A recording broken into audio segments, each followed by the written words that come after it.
everyone, how are you all? This is your educator कोमल जहांगीर और आज हम पढ़ने वाले हैं chapter 3 water resources class 10 geography का चैप्टर 3 पढ़ेंगे वाटर रिसोर्सेज। देखो फर्स्ट चैप्टर में हमने पढ़ा था रिसोर्सेज एंड डेवलपमेंट, जिसमें हमें रिसोर्सेज के बारे में बताया था।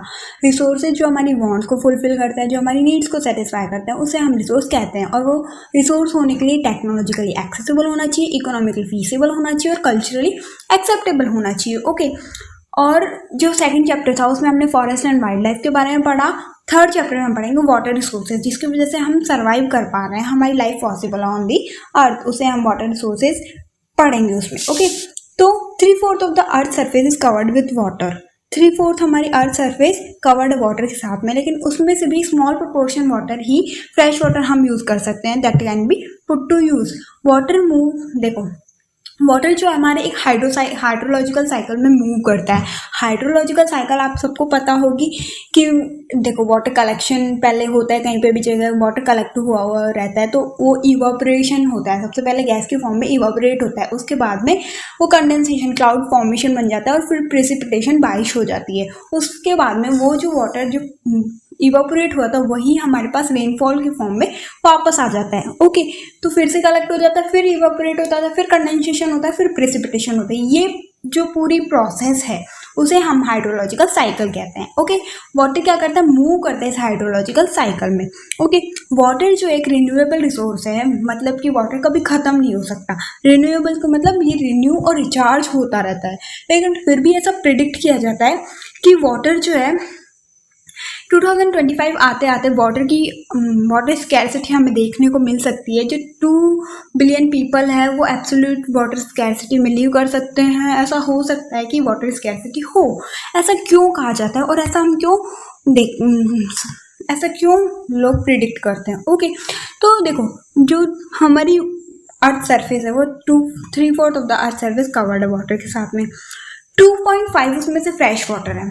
70% वाटर जो कह सकते हो आप, मतलब 97% जो वाटर बचा वो सैलाइन कंटेंट उसमें ज़्यादा है, मतलब कि वो सैलाइन वाटर है। ओके, और वो जो वाटर वो भी 70% जो वाटर है वो भी glaciers, ice sheet, mountainous forms में प्रेजेंट है।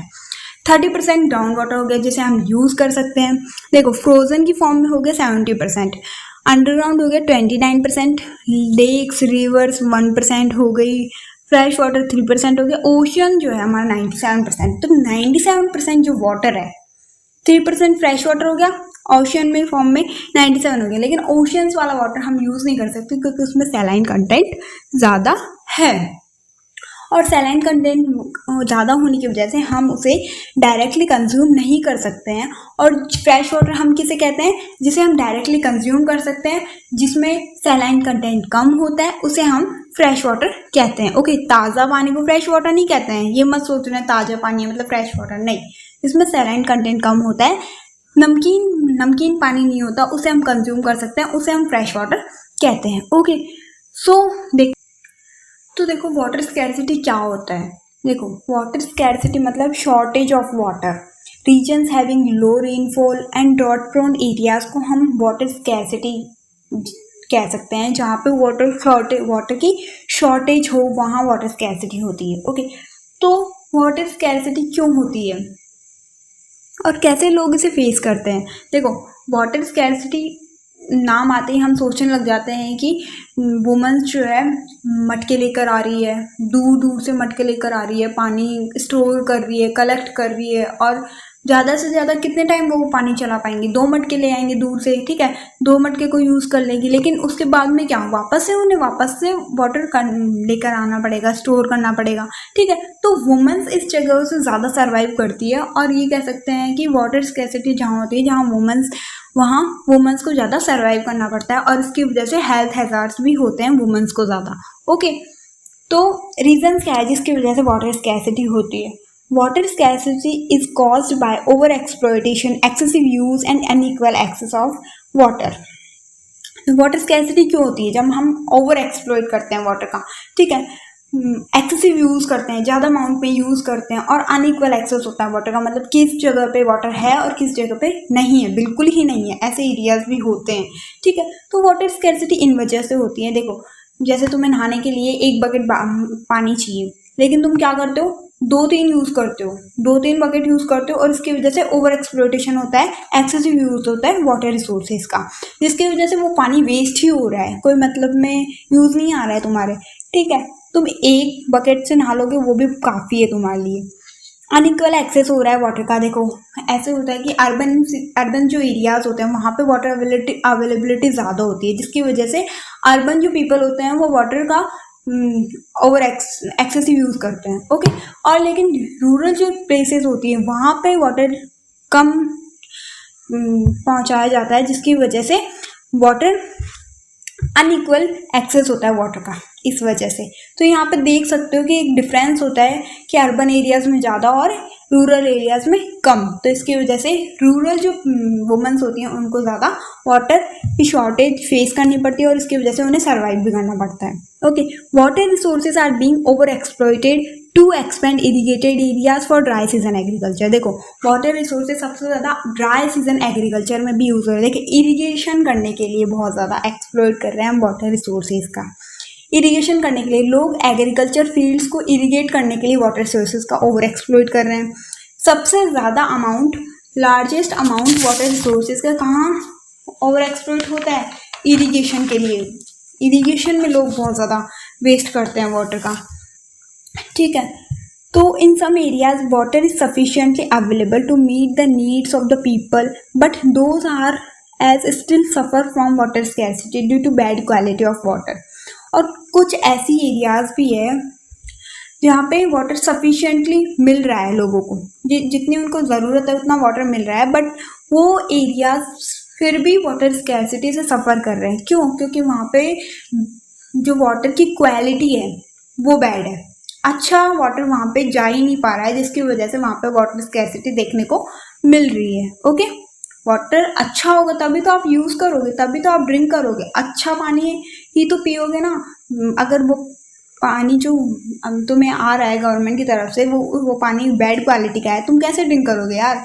फिर भी ऐसा होता है कि जब प्यास लगती है तो पानी कैसा भी हो पी लेते हैं लोग, तो इस वजह से भी वाटर स्कैर्सिटी हमें देखने को मिलती है।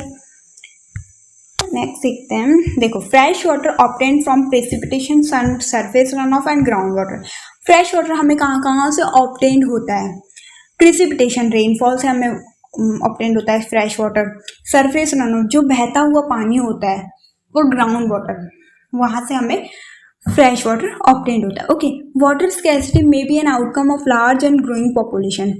देखो वाटर स्कैर्सिटी एक इस वजह से भी हो रहा है क्योंकि जो पॉपुलेशन है वो बहुत ज़्यादा ग्रो कर रही है, लार्ज एक्सटेंशन में पॉपुलेशन बढ़ रही है, इस वजह से भी वाटर स्कैर्सिटी हो रही है। जो पॉपुलेशन है वो इतनी ज़्यादा बढ़ रही है कि जो हमारे लिमिटेड रिसोर्स है वाटर रिसोर्स वो ओवर ख़त्म से डिप्लीट से होते जा रहे हैं। देखो वाटर जो है 2.5 मिल रहा है हमें, 3% मिल रहा है वाटर।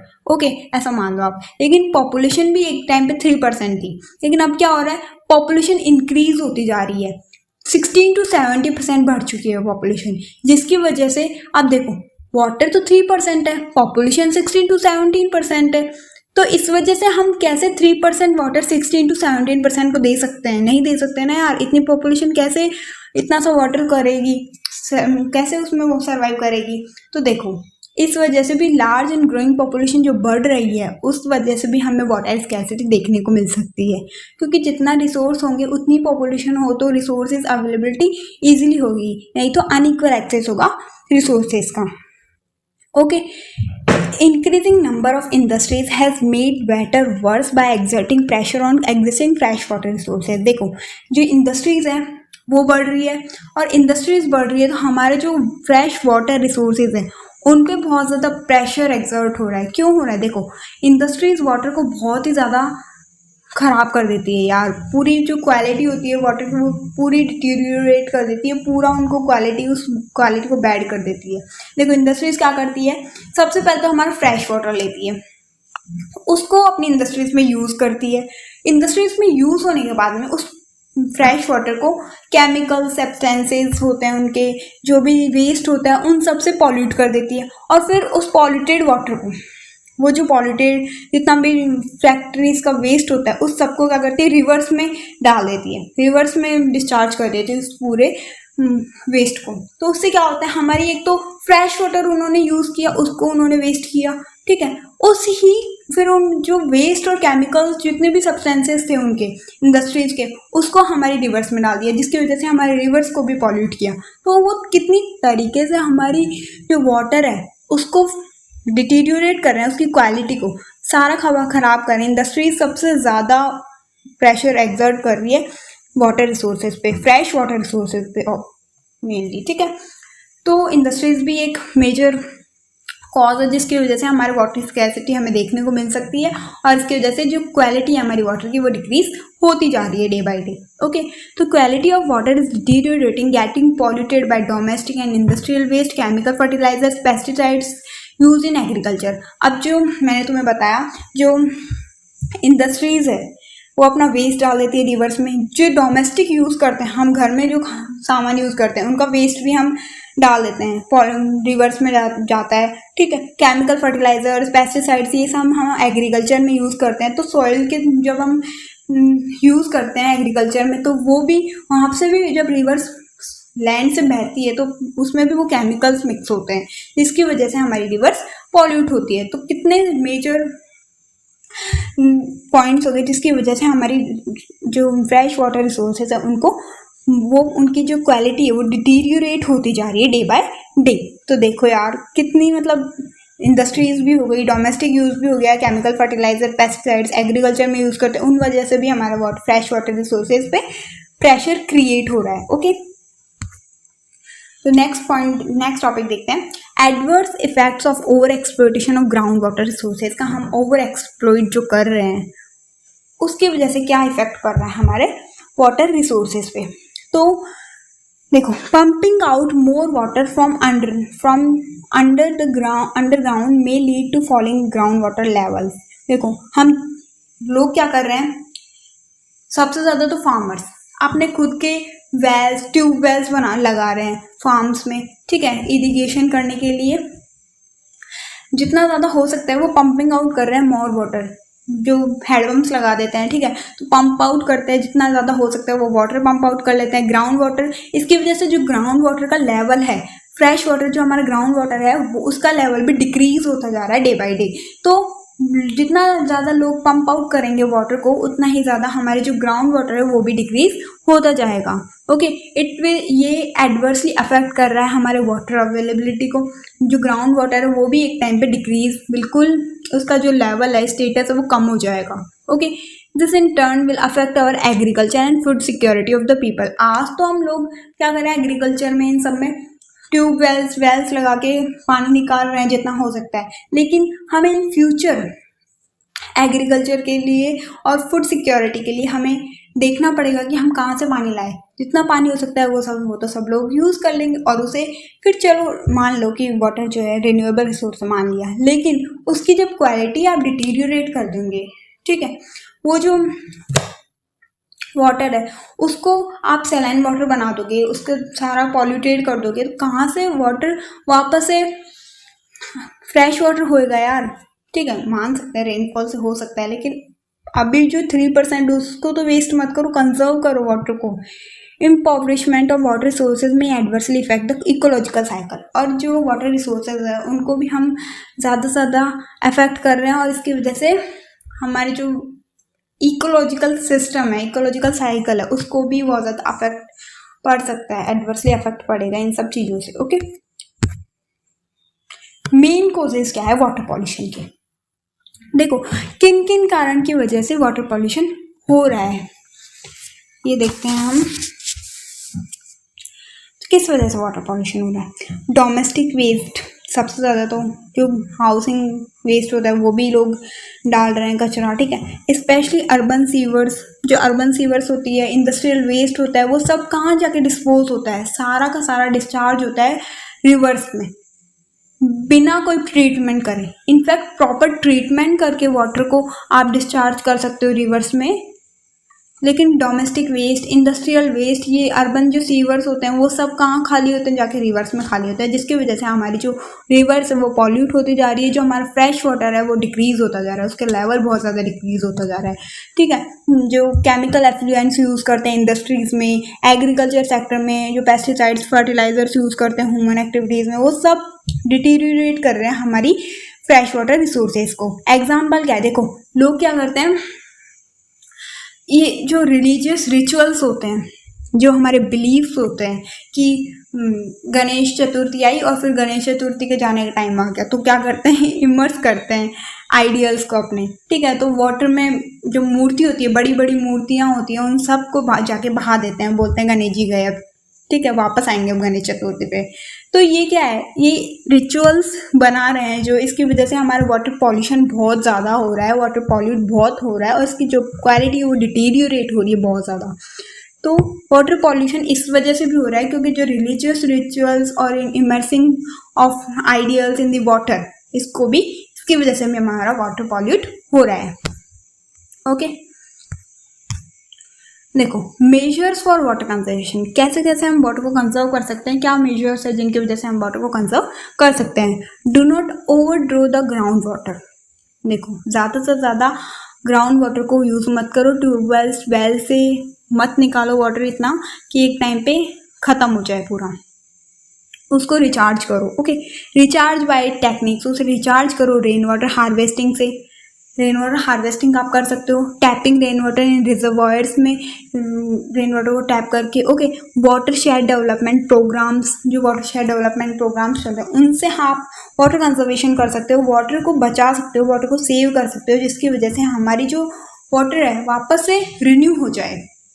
देखो वाटर जो एक रिन्यूएबल रिसोर्स है, ये बहुत जल्दी रिन्यू होता है। ओके, तो हमें कंजर्व करने के लिए ज़्यादा कुछ नहीं करना, बस नॉर्मल हमें रेन वाटर हार्वेस्टिंग करनी है, tapping rain water in reservoirs और वाटर शेयर डेवलपमेंट प्रोग्राम्स को फॉलो करना है। तो avoid wastage of water at all levels and do not pollute the water. सबसे पहले तो हमें जो ये पॉल्यूशन हो रहा है, ये immersing of ideals, okay, industrial जो वेस्ट जा रहा है रिवर्स में, डोमेस्टिक का केमिकल्स, फर्टिलाइजर्स, इन सब को रोकना पड़ेगा सबसे पहले हमें। इन सबको, जैसे जो इंडस्ट्रीज होते हैं उनका ये कर सकते हैं कि हम जो डिस्चार्ज वो करते हैं इंडस्ट्रियल वेस्ट को, उसको हम प्रॉपर ट्रीटमेंट करके उसका जो, उसको प्रॉपर प्योरीफाई करके उस वाटर को रिवर्स में डाल सकते हैं, जिसके बाद जो फ्लो होके जो वाटर है वो वापस से फ्रेश वाटर में हमें मिल सकता है। Okay, adopt water conservation techniques of irrigation, irrigation करने के लिए भी हमें वाटर कंजर्वेशन टेक्निक्स यूज़ करनी चाहिए, जैसे स्प्रिंकलर सिस्टम आप कर सकते हो, उससे ज़्यादा पानी वेस्ट नहीं होता और सभी जगह पे, मतलब जितना भी आपका एग्रीकल्चर फील्ड है उस सब में वाटर अच्छे से इरिगेशन हो जाएगा वाटर का। ओके, एग्जांपल ड्रिप सिस्टम हो गया, स्प्रिंकलर सिस्टम हो गया, और सबसे ज़्यादा ये हमें ड्राई सीजन्स में करना चाहिए, ड्राई एरिया पे करना चाहिए ड्रिप सिस्टम इस, ठीक है, sprinkler system. Okay, so next topic देखते हैं, multipurpose river projects and integrated water resources management. तो देखो एंशियंट टाइम से ही हम वाटर कंजर्वेशन टेक्निक्स यूज़ करते हैं, तो एंशियंट टाइम्स में भी हम बिल्ड करते थे, कंस्ट्रक्ट करते थे sophisticated hydraulic structures like dams built of stone, rubble, reservoirs, lakes, embankments, canals for irrigation। तो उस टाइम पे भी हम वाटर कंजर्वेशन करते थे। ओके, और हाइड्रोलिक स्ट्रक्चर्स भी बनाते थे लाइक डैम्स। तो एम्बैंकमेंट्स क्या होते हैं, डैम्स तो आप लोगों को पता ही है, जिसमें हम वाटर को कंजर्व करके रखते हैं, ठीक है। और एम्बैंकमेंट्स क्या होते हैं, देखो एम्बैंकमेंट्स आप समझ सकते हो कि एक छोटी सी वॉल होती है, रिवर बेसिन पे बनाई जाती है, जिससे क्या होता है, जो वाटर फ्लो होता है वो एक तरफ बहता रहे, दूसरी साइड ना आए। ओके, जिसकी वजह से हम एम्बैंकमेंट्स बनाते हैं। और कैनाल्स फॉर इरिगेशन, इरिगेशन करने के लिए हम कैनाल्स बनाते हैं, जिसके थ्रू, ये एक आर्टिफिशियल तरीका होता है जिसके वजह से हम इरिगेशन ईजिली कर पाते हैं, कैनाल्स बना देते हैं, ओके, इरिगेशन के लिए। ओके, तो ये देख सकते हो आप, हाइड्रोलिक स्ट्रक्चर फॉर स्ट्रक्चर से ये डैम्स में। ओके, डैम्स क्या होता है, देखो डैम एक बैरियर होता है, एक बैरियर क्रिएट करता है, जिसकी वजह से हम वाटर फ्लो को रोकते हैं या फिर डाइवर्ट करते हैं उसके फ्लो को, उन्हें हम डैम्स कहते हैं। अब देखते हैं hydraulic structures in ancient India. Ancient India के हाइड्रोलिक स्ट्रक्चर्स देखो, during Chandragupta Maurya time dams, lakes and irrigation system were extensively built. तो आप देख सकते हो कि चंद्रगुप्त मौर्य के टाइम पे भी डैम्स, लेक्स और इरिगेशन सिस्टम बनाया गया था। उस टाइम पे भी वाटर कंजर्वेशन होता था। तो इरिगेशन सिस्टम हम इरिगेट करने के लिए कैनाल्स बनाते थे जिसके थ्रू हम इरिगेशन करते थे। लेक्स, डैम्स, इन सब का उस टाइम पे भी बिल्ट, ये सब एक्सटेंसिवली बिल्ट हुए थे उस टाइम पे भी। ओके, अब देखो रिजर्वायर्स और लेक्स, लाइक द जो रिजर्वायर्स और लेक्स में आप देख सकते हो भोपाल लेक जो है 11th century, Bhopal lake of the 11th century was one of the largest artificial lake of its time. तो भोपाल लेक जो है 11th सेंचुरी की वन ऑफ द लार्जेस्ट और आर्टिफिशियल लेक कह सकते हो आप इसके टाइम की। आर्टिफिशियल लेक मतलब हमने इसे बनाया है, ये नेचुरली फॉर्म नहीं हुई है। ओके, तो ये आर्टिफिशियल लेक और उस टाइम पे लार्जेस्ट लेक हुआ करती थी भोपाल लेक 11th सेंचुरी की। ओके, एम्बैकमेंट्स और and canals for irrigation, embankments बनाते थे, कैनाल्स बनाते थे इरिगेशन के लिए। Sophisticated irrigation works have been found in Kalinga. तो ये सोफिस्टिकेटेड इरिगेशन जो वर्क है वो भी फाउंड हुआ है हमें कलिंगा में, कलिंगा उड़ीसा में, कोल्हापुर महाराष्ट्र में, नाग अर्जुना कोंडा आंध्र प्रदेश में। तो यहाँ पे भी हमें ये सब फाउंड हुआ है। In the 14th century the tank house खास, ये जो टैंक है 14th सेंचुरी में टैंक है हाउस खास, ये दिल्ली में कंस्ट्रक्ट किया था इल्तुतमिश ने कंस्ट्रक्ट किया था दिल्ली में। For supply water to Siri fort areas में, वाटर सप्लाई करने के लिए श्री फोर्ट एरिया में वहां पे इसने ये कंस्ट्रक्ट किया था टैंक हाउस खास। ओके, अब देखते हैं एडवांटेज क्या है डैम्स के। तो they bring water to those areas which suffer from water scarcity and also provide water for irrigation.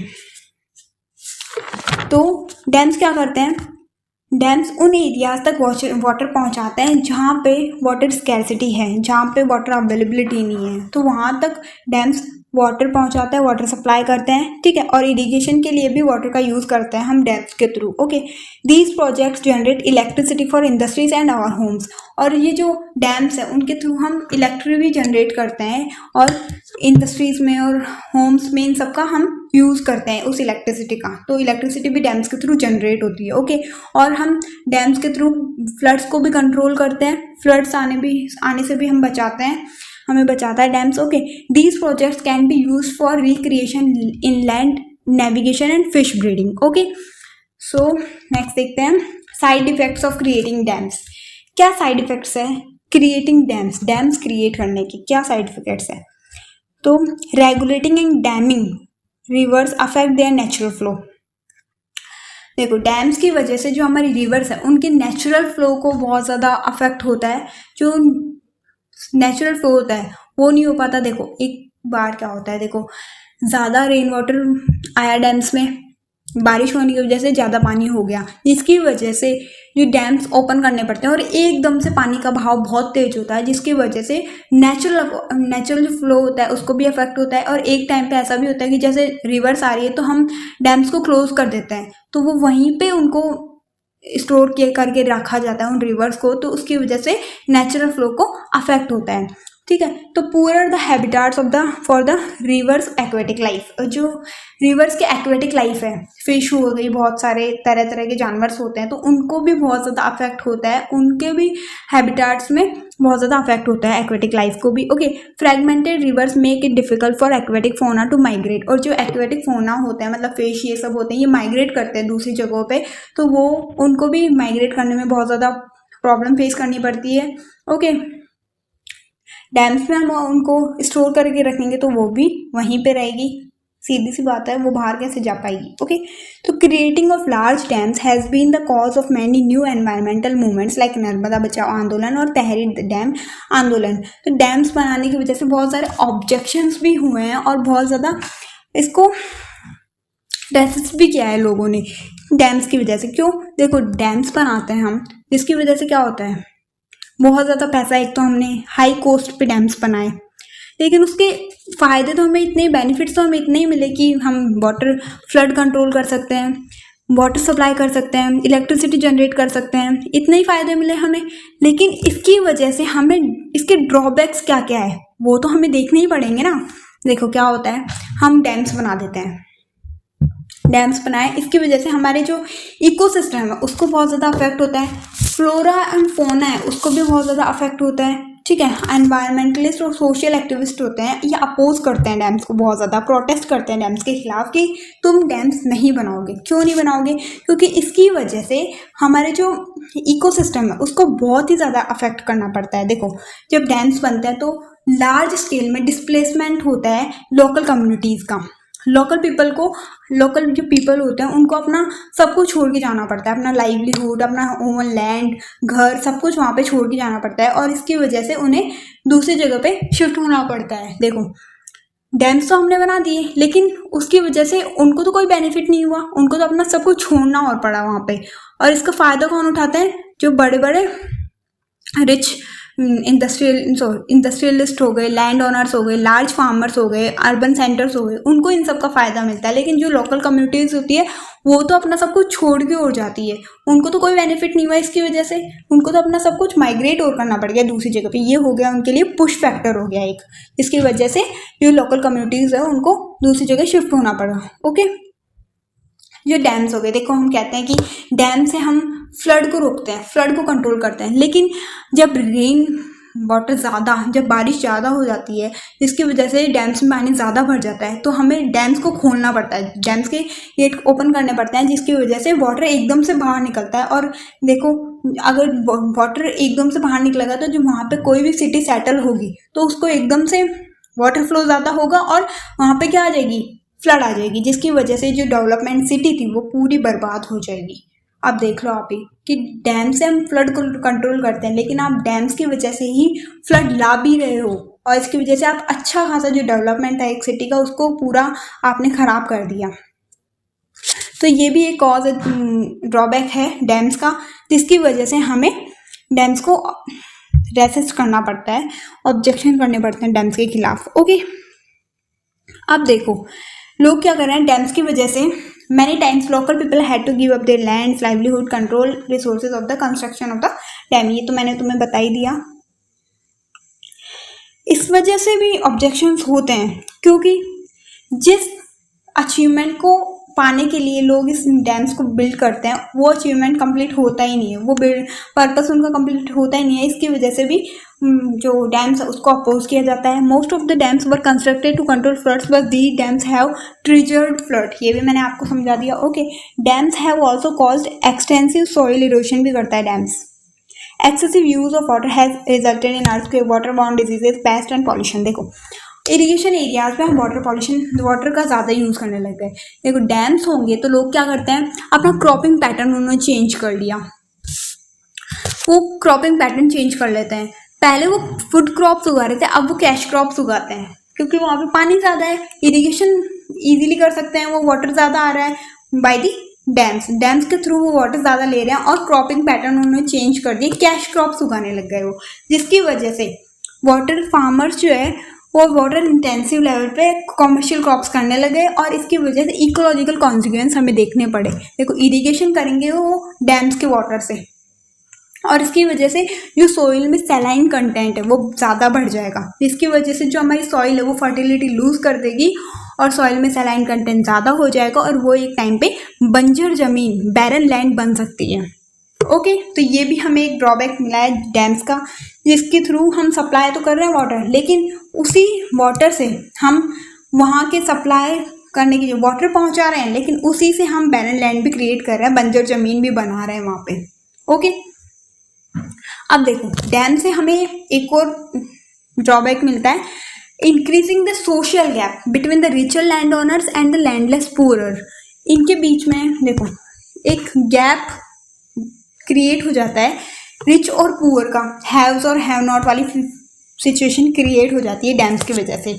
कुछ जो जहाँ पे मतलब अर्बन सेंटर हो गए, इंडस्ट्रियलिस्ट हो गए, फार्मर्स हो गए, उनको तो बेनिफिट मिल रहा है इस डैम से, लेकिन जो रिच पीपल है जहाँ पे डैम्स नहीं बने उनको कोई फ़ायदा नहीं मिल रहा है। अब देखो, एक तरफ जो है एक फार्मर्स जो है जो फूड क्रॉप से लेकर कैश क्रॉप्स उगाने लग गए डैम्स बनने की वजह से, तो वो तो कैश क्रॉप्स उगा रहे हैं, उनकी सेल ज़्यादा होगी और कॉस्ट बढ़ेगी, जिसकी वजह से वो तो अमीर हो जाएंगे, वहाँ पे तो रिच हो गया सब कुछ। लेकिन जहाँ पे डैम नहीं बना है वहाँ पे एक सोशल गैप क्रिएट हो जाएगा। वो तो वहीं फूड क्रॉप्स पर आ जाएंगे और उनके बीच में उनको क्या होगा, इसमें इस स्टेट में तो डैम बन गया, ये तो रिच हो गया, लेकिन यहाँ के जो पीपल है वो पुअर हो जाएंगे इसकी वजह से। तो यहाँ पे सोशल गैप भी इंक्रीज होगा, सोशल गैप भी स्टार्ट हो जाएगा रिचर लैंड ओनर्स और लैंडलेस पुअर के बीच में। ओके, तो यहाँ पे एक और कॉन्फ्लिक्ट क्रिएट हो गया इसकी वजह से। ओके, तो देखो अब इस ड्रॉबैक से हमें कैसे हम ठीक कर सकते हैं। डैम्स के लिए एक अच्छा अल्टरनेटिव होना चाहिए कि हम डैम्स बना रहे हैं, जिससे अच्छा है कि ऐसी कोई चीज़ करें जिसकी वजह से हमारा वाटर हार्वेस्टिंग भी हो जाए, वाटर कंजर्वेशन भी हो जाए, और जो हमारी एनवायरनमेंट है, ये जो गैप हो रहा है लोगों के बीच में, इन सबको अफेक्ट ना हो, कोई भी अफेक्ट भी ना हो, और जो हमारे हम वाटर कंजर्वेशन करना चाहते हैं वो भी कंप्लीट हो जाए। तो उसके लिए एक अल्टरनेटिव है, डैम्स के लिए अल्टरनेटिव है रेन वाटर हार्वेस्टिंग। तो बेस्ट अल्टरनेटिव क्या है डैम्स का? Rain water harvesting. Ancient India से ही हम सोफिस्टिकेटेड हाइड्रोलिक स्ट्रक्चर्स यूज़ कर रहे हैं, लेकिन वहाँ पे एक एक्स्ट्रा ऑर्डिनरी ट्रेडिशन भी है वाटर हार्वेस्टिंग भी। वाटर हार्वेस्टिंग करने के लिए वहाँ पे एक एक्स्ट्रा ऑर्डिनरी ट्रेडिशन भी यूज़ किया जाता था। देखो, people had in depth knowledge of rainfall regimes. वहाँ के जो लोग थे एंशियंट टाइम के, उनको बहुत ज़्यादा नॉलेज थी रेनफॉल अरेंजमेंट्स करने की, सॉइल टाइप्स की वहाँ की, और वो क्या करते थे, जिस तरह की उनको नीड होती थी और जिस तरह की सिचुएशन होती थी वो उस अकॉर्डिंग डेवलप कर लेते थे अपनी टेक्निक्स। वाटर को हार्वेस्ट करने के लिए, ग्राउंड वाटर को, रिवर वाटर को एंड फ्लड वाटर को, जैसे भी उनको जिस तरह की सिचुएशन होती थी उस अकॉर्डिंग वो टेक्निक्स लगा के टेक्निक्स डेवलप कर लेते थे, जिसकी वजह से वो क्या कर सकते हैं, रेन वाटर हार्वेस्ट कर सकते हैं, और जो ये रिवर वाटर है ये सबको हार्वेस्ट कर सकते हैं। ठीक है, इन द हिली एरियाज, देखिए हिली और माउंटेनियस जो रीजन्स थे, people built diversion channels like the guls and kuls. पहले आप ये समझ लो कि वाटर हार्वेस्टिंग क्या होता है। रेन वाटर हार्वेस्टिंग, देखो रेन वाटर हार्वेस्टिंग क्या होता है। Rain water harvesting is a simple method by which rainfall is collected for water for future usage. देखो, रेन वाटर हार्वेस्टिंग एक सिंपल मेथड है जिसके थ्रू हम रेनफॉल को कलेक्ट करते हैं वाटर फ्यूचर यूज के लिए। ठीक है, the collected rain water may be stored, utilise in different ways और directly use for recharge purposes. देखो, रेन वाटर जो है उसको हम रेनफॉल को कलेक्ट करते हैं फ्यूचर में यूज़ करने के लिए, और जो कलेक्टेड वाटर होता है, रेन वाटर होता है, उसको हम स्टोर करते हैं, उसको हम स्टोर कर सकते हैं। बाद में भी हम किसी भी पर्पस के लिए यूज़ कर सकते हैं, जैसे हम ग्राउंड वाटर को रिचार्ज करने के लिए यूज़ कर सकते हैं। ठीक है, कोई हमारा किसी भी हमें काम में वाटर की ज़रूरत है तो उसे हम बाद में यूज़ कर सकते हैं। मानो जैसे गवर्नमेंट की तरफ से वाटर नहीं आ रहा है तो हम रेन वाटर का यूज़ कर सकते हैं। ओके, तो यहाँ पे आप देख सकते हो किस तरह से रेन वाटर हार्वेस्टिंग होती है। रेन वाटर सबसे पहले रूफ पे आया, उसके बाद में हमने उसको ग्राउंड वाटर टैंक में थ्रू पाइप्स, पीवीसी पाइप्स होती है जो हम रूफ टॉप्स पे लगा देते हैं, फिर रेन वाटर हार्वेस्टिंग करते हैं। ओके, और उसको बाद में हम इरिगेशन सिस्टम के लिए, इरिगेशन के लिए हम यूज़ कर सकते हैं। ओके, तो इन hilly and mountainous regions, people have built diversion channels like the gulls or kulls of the western Himalayas for agriculture। देखो, हिली और माउंटेनियस जो रीजन है वहाँ पे लोगों ने क्या किया, डाइवर्जन चैनल्स बना लेते थे वो। ठीक है, डाइवर्जन चैनल्स लाइक गुल्स और kuls for western Himalayas for agriculture, western Himalayas agriculture के लिए। देखो क्या होता है, माउंटेनियस जो रीजन्स होते हैं वहाँ पर स्लोप्स होती है, माउंटेन्स पे स्लोप्स होती है, तो रेन वाटर जब रेनफॉल होती है तो रेन वाटर क्या करता है, स्लोप्स के थ्रू आता है। तो नीचे हम क्या क्रिएट कर देते हैं, पॉन्ड्स की स्ट्रक्चर का हम वहाँ पर गड्ढा सा क्रिएट कर देते हैं, जिसके थ्रू क्या होता है, जो वाटर होता है रेनफॉल से, जो स्लोप से वाटर आ रहा है वो सारा आके वहाँ पे कलेक्ट हो जाता है, और बाद में हम उसको यूज़ कर सकते हैं किसी भी वर्क में। ओके, तो गुल्स और कुल्स बनाए जाते थे वेस्टर्न हिमालयाज में फॉर एग्रीकल्चर के लिए, और उसे बाद में एग्रीकल्चर में यूज कर सकते थे। ओके, नेक्स्ट पॉइंट है roof top rain water harvesting is commonly practice to store drinking water, particularly in Rajasthan. ये राजस्थान में ज़्यादा होता है roof top rain water harvesting. इसमें क्या होता था, रूफ टॉप जो हमारा ऊपर वाली रूफ होती है, वहाँ पे रेनफॉल जब होती है तो वहाँ पे पानी भर जाता है। ओके, तो वहाँ पे एक पाइप लगा ली जाती है जिसके थ्रू हम वाटर को उस नीचे जो टैंक क्रिएट होता है, ग्राउंड में एक टैंक क्रिएट होता है, जिस टैंक में वो रेन जो रूफ टॉप वाला रेन वाटर होता है वो सारा आके टैंक में फिल हो जाता है और उसको हम बाद में यूज़ कर सकते हैं। और उससे हम अगर हम उसे यूज़ नहीं करना चाहे तो उसके थ्रू हम ग्राउंड वाटर होता है उसको भी हम रिचार्ज कर सकते हैं। ओके, तो ये जो पाइप्स लगाई जाती है वो पीवीसी पाइप्स होती है। ओके, प्रोसेस क्या होती है रूफटॉप रेन वाटर हार्वेस्टिंग की। Rooftop rain water is collected using a PVC pipe, तो वहाँ पे पीवीसी पाइप लगाई जाती है रूफटॉप पे। Collected water is filtered by using sand and bricks, और जो कलेक्टेड वाटर होता है वो फिल्टर होता है बाय यूज सैंड और ब्रिक्स का यूज करके हम उस वाटर को रेन वाटर को फिल्टर करते हैं। Okay, water is taken to the sump through underground pipes for immediate use. और वाटर क्या है, वाटर को हम सम्प में ले जाते हैं थ्रू अंडरग्राउंड पाइप्स, जो अंडरग्राउंड पाइप्स लगी हुई है उसके थ्रू हम वाटर को सम्प में ले जाते हैं। सम्प क्या होता है, एक टैंक होता है नीचे, ठीक है, तो उसमें हम ले जाते हैं वाटर को और बाद में हम उसको इमीडिएट यूज़ के लिए यूज़ कर सकते हैं। Okay, excess water is taken from the sump to the well, और अगर सम्प में टैंक में ज़्यादा पानी है तो उस वाटर को हम वेल्स में ले जाते हैं, उस वेल से हम ग्राउंड वाटर को रिचार्ज करते हैं या फिर उस वेल को हम बाद में भी यूज़ कर सकते हैं। तो water in the well recharges the ground water and later we also use this. Okay, तो देखो नेक्स्ट पॉइंट है, in the flood plains of Bengal people develop inundation channels to irrigate their fields. अब देखो rainfall जब होती है तो लोग क्या करते हैं एक जगह पे वाटर कलेक्ट कर लेते हैं और फिर क्या करते हैं इनंडेशन चैनल्स बना देते हैं। ये चैनल्स आप देख सकते हो, इसमें इस तरह की चैनल्स बना देते हैं जिसमें जो रेन वाटर होता है वो सारा उन चैनल्स में जाता है और उनकी फील्ड्स को इरिगेट करता है। ओके, जिसकी वजह से इरिगेशन इजीली हो जाता है और एग्रीकल्चर में वो वाटर भी यूज हो जाता है। इस तरह से हम वाटर भी कंजर्व कर सकते हैं।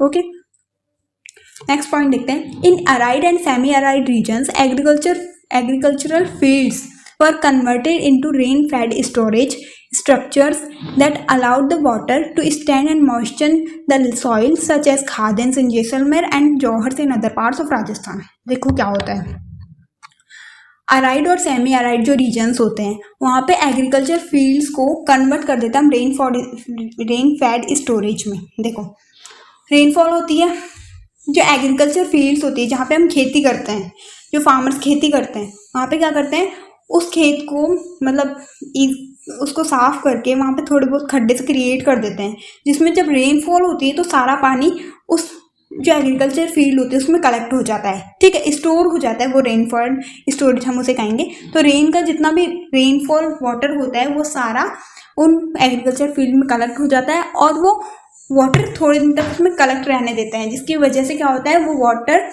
हमारी जो सॉइल होती है उसको बहुत ज़्यादा मॉइस्चर कर देता है और मॉइस्चर होने की वजह से जो नरम हो जाती है जब सॉइल, तो उसमें एग्रीकल्चर बहुत ही अच्छी तरीके से होता है, बहुत ही अच्छी तरीके से हम खेती कर पाते हैं, ठीक है। तो इसलिए ये जो प्रोसेस है इस तरीके से हम रेन फेड स्टोरेज करते हैं और वो एग्रीकल्चर फील्ड्स को कन्वर्ट कर देते हैं रेन फेड स्टोरेज में। ओके, इसकी वजह से देखो इसको जैसलमेर में इसको खादिन्स बोला जाता है और राजस्थान के अदर पार्ट्स में इसको जोहड़ बोला जाता है। तो ये है खादिन और ये है जोहड़। ओके, जोहड़ और खादिन एक ही है, कंफ्यूज मत होना।